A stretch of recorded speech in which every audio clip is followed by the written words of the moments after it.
كثير. قاع وقاع وقاع قاع وقاع. استنى بشوية شوية بعد نكمل. قاع إيقاف عديد الأشخاص المورطين بعمليات النهب والإرهاب والعنف والقضاء كلمة أكثر من سوى شخص. وقع إيقاف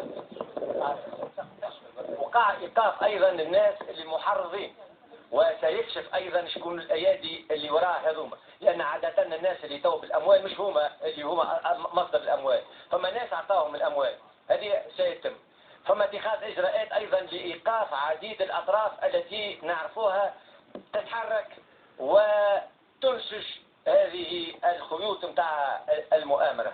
وكذلك ستقول القضاء كلمته.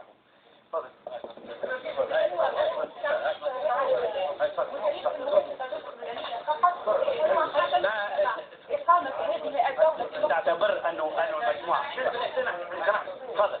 المجموعات التي اتهمتها بأنها تريد أن تخرب السلطة، هل تعتبر أنها قادرة على المواصلة عملها؟ شكون؟ المجموعات التي تخرب السلطة. أخي هذه الشعب التونسي هو القادر فقط بأن يضع حد لهذه المجموعة. الشعب التونسي فقط هو اللي يضع حد، وهذه مسؤولية الشعب التونسي.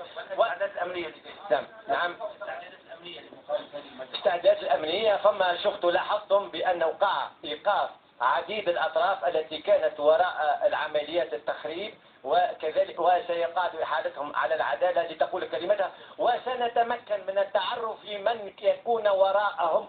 وهنالك حرص، كل الحرص على أن يكون معناتها في الوقت أن يكون معناتها يقع إيقاف كل من تورط أو كل من ساهم في عمليات التخريب. لا بالله فما كلمة فقط، فكلمة فقط ربما حقني قلتها.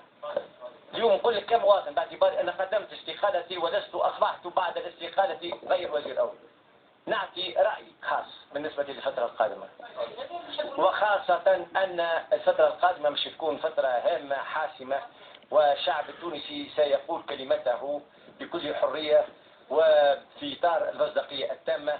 هنالك عدة سيناريوهات مطروحة بالنسبة للفترة القادمة، هل انتخابات رئاسية، الانتخابات بتاع مجلس تأسيسي، أو تكون تأسيسي ورئاسي. رأيي والذي يشاطره عديد الأطراف اعتبارا وأن انتقال السلطة ليس انتقال عادي، وأن ليست معناتها فقط لأن عدم قدرة رئيس أو أنه استقال أو أنه فقط أصبح غير قادر. هنالك ثورة، والثورة تملي بأن يكون هنالك دستور جديد اللي على أساسه تنطلق البلاد. وبالتالي من الأشياء اللي نعتبرها هامة كمواطن نعتبر أن الانتخابات حتى يقع انتخاب مجلس تأسيسي يكون أفضل بالنسبة لتونس وبالنسبة للتونسيين. عندكم فكرة عن شخصية؟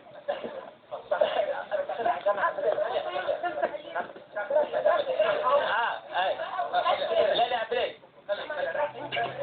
لا خليهم بلاي. استنى لا بلاي خليهم لا لا ما نعرفش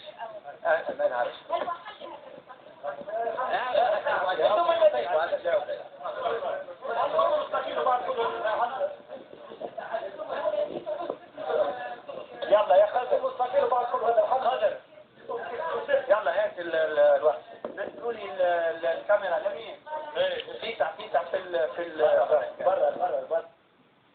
الكرام شاهدنا معكم هذا المؤتمر الصحفي للوزير الأول بالحكومة المؤقتة التونسية سابقا، والذي أعلن استقالته من منصبه كوزيرا أولا للحكومة التونسية المؤقتة السيد محمد الغنوشي. والآن ذكر في هذا المؤتمر مشاهدينا الكرام